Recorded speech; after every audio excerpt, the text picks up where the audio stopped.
एक दो सहाफ़ियों ने भी उनसे सवाल किया रेमिटेंसेस के बारे में। उन्होंने ये पूछा क्योंकि अब मुज़ाकरात शुरू हो गए हैं तो इसका मतलब रेमिटेंसेस अब आया, जो इमरान खान ने कहा था कि ना भेजें पाकिस्तान, वो कैंपेन ख़त्म हो गया है।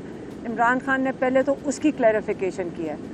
उन्होंने कहा देखें, पाकिस्तान में इस वक्त जो मईशत है उसके जो बहुत बड़ा सहारा है वो हमारी ओवरसीज़ पाकिस्तानीज़ की रेमिटेंसेस हैं, और जो रेमिटेंसेस पाकिस्तानी बाहर से भेजते हैं इस वक्त उनके साथ भी बहुत ज़्यादती की जा रही है।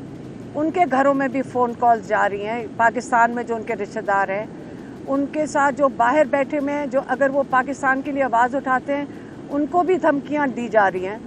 तो उनके पैसे हैं, उनके अपने ज़ाती पैसे हैं, उनकी मर्ज़ी है।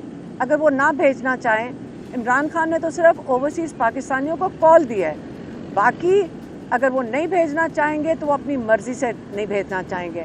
और इन्होंने, इमरान खान ने ओवरसीज़ पाकिस्तानियों को कॉल दे चुके हैं। 22 तारीख दिसंबर को उन्होंने कॉल दे दी थी कि आप अपनी रेमिटेंसेस पाकिस्तान में बंद कर दें।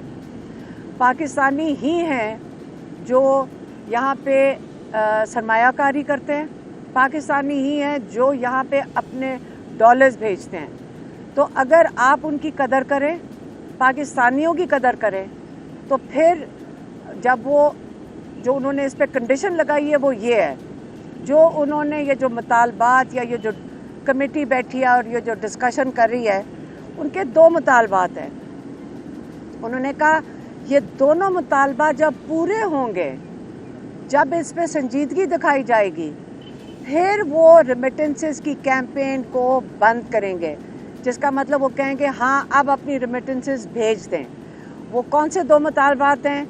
इमरान खान ने पिछले 10 दिन से कह रहे हैं। एक मुतालबा है कि आप 3 सुप्रीम कोर्ट के जजेस की, सीनियर मोस्ट जजेस की आप एक कमीशन बनाएंगे।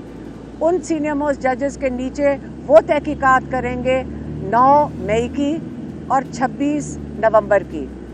दूसरा मुतालबा ये है कि जो नाजायज़ कैद में लोग हैं इनको रिहा किया जाए। अब उन्होंने कहा कि जो मिलिट्री जेल में जिन्होंने सज़ाएं मिली हैं, कहते हैं इसलिए मिलिट्री जेल में सज़ाएं दे रहे हैं क्योंकि वो ओपन कोर्ट ट्रायल कर ही नहीं सकते इन लोगों की। जब वो बताएंगे ओपन कोर्ट में कि एक बंदा है जिसने मोर कहीं उठाया था, जो आपको पता होना चाहिए, अगर सीसी फुटेज हो तो पता चलेगा मोर वापस भी चला गया था घर के अंदर। तो एक मोर को उठाने और वापस जाने में 10 साल मिलिट्री कोर्ट में से सज़ा मिल जाए। आप इस किस्म की जो सज़ाएं मिली हैं वो खुले आम सरेआम आप बता नहीं सकते हैं कि किस वजह से उनका सज़ा क्या है। अगर इनके पास सीसीटीवी फुटेज इन्होंने मिलिट्री जेल में दिखाई है, कोर्ट में दिखाई है, तो वो हम सबको भी दिखा दें, आवाम को भी दिखा दें, ओपन कोर्ट ट्रायल करें। तो इससे उन्होंने कहा है कि इन सबको रिहा किया जाए जितने भी कैद में हैं, और फिर इनकी अगर आपने ट्रायल करनी है, सीसीटीवी फुटेज जो सुप्रीम कोर्ट के जजेस हैं, जो जब कमीशन बनाएंगे तो वो खुद ही मांग लेंगे। जब आप रिहा करना, उनकी एक दूसरी जो कंडीशन है, ये बहुत ज़रूरी है समझना कि इस वक्त हज़ारों लोग 9 मई में और 26 नवंबर में जेल में कैद में हैं। इसलिए, और ये एक मुतालबा हो गया। दूसरी बात उन्होंने जो की है वो उन्होंने की है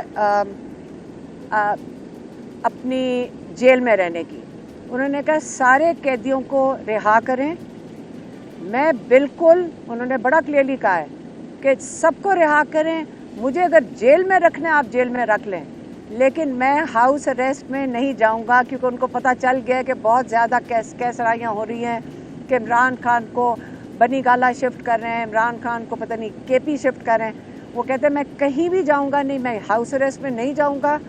सारे कैदियों को रिहा करें, मुझे कैद में रख लें, लेकिन हाउस अरेस्ट में मैं नहीं जाऊंगा। रिहा करेंगे तो अपने केसेस का सामना करके अपने आप को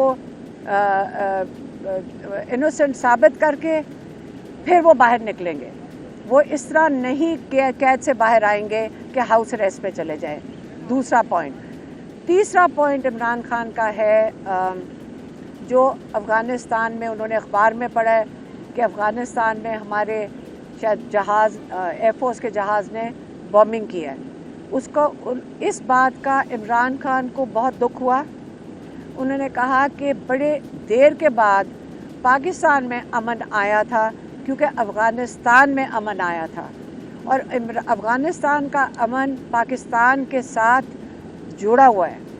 اگر آپ وہاں پہ جا کر اس قسم کا چیز کریں گے یا بارڈر کے اوپر اس قسم کا انتشار ہوگا تو پاکستان کا امن بھی اس سے متاثر ہوگا. اور مجھے بہت دکھ ہے کہ کسی طرف بھی پاکستان میں یا افغانستان میں بے گناہ جانیں ضائع جائیں. اور اگر پاکستان کے بارڈرز پہ کوئی چیز پر جو امن خراب ہوا تو پاکستان کی معیشت کو اس کا ڈائریکٹ افیکٹ ہوگا. اس کے وہ کہہ رہے ہیں کہ اس کا سیدھا اثر جو ہے ہماری معیشت پہ جائے گا، کیونکہ جب امن نہیں ہوگا، انہوں نے کہا 3 چیزیں درکار ہیں پاکستان کی ترقی، معیشت کی ترقی کے لیے. ایک انہوں نے کہا ہے رول آف لا، کہ ہماری جوڈیشری کام کرے. دوسرا انہوں نے کہا ہے کہ پولیٹیکل سٹیبلٹی، کہ جو ہم مینڈیٹ چوری کر لیتے ہیں اور پھر واپس نہیں کرنے کو تیار ہوتے، تو یہ پولیٹیکل سٹیبلٹی چاہیے.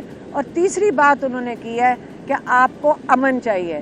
اگر ہمارا امن نہیں ہوگا افغانستان، پاکستان اور ہمارے سارے بارڈرز کے ساتھ، تو یہاں پہ کوئی انویسٹمنٹ نہیں کرے گا. تو اس لیے اس چیز کا عمران خان کو بڑا افسوس ہوا ہے. انہوں نے کہا کہ ہمارے بارڈرز کے اوپر بالکل پرامن ہونے چاہیے.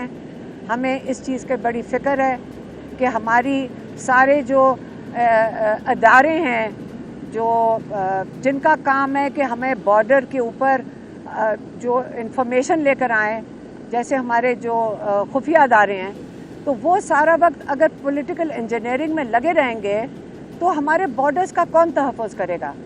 تو عمران خان کا خیال ہے کہ پولیٹیکل انجینئرنگ کی بجائے ہمارے ادارے جو بڑے مضبوط ادارے ہیں، بڑے اہم ادارے ہیں، ان کو اپنے بارڈر کی حفاظت کے لیے جانا چاہیے اور ادھر موجود ہونا چاہیے. یہ 3 عمران خان کے پوائنٹ سے میں نے آپ تک پہنچا دیے ہیں. آتش نیوز پاکستان کے سب سے بڑے نیوز نیٹ ورک کا حصہ بننے کا سنہری موقع. ملک بھر سے درج ذیل آسامیوں کی ضرورت ہے. Bureau chief, deputy bureau chief, video editor, city reporter, تحصیل reporter, district reporter, crime reporter, press reporter, نمائندہ، نامہ نگار. Chief executive Syed Jamshed Bukhari. مزید معلومات کے لیے ان نمبرز پر رابطہ کریں.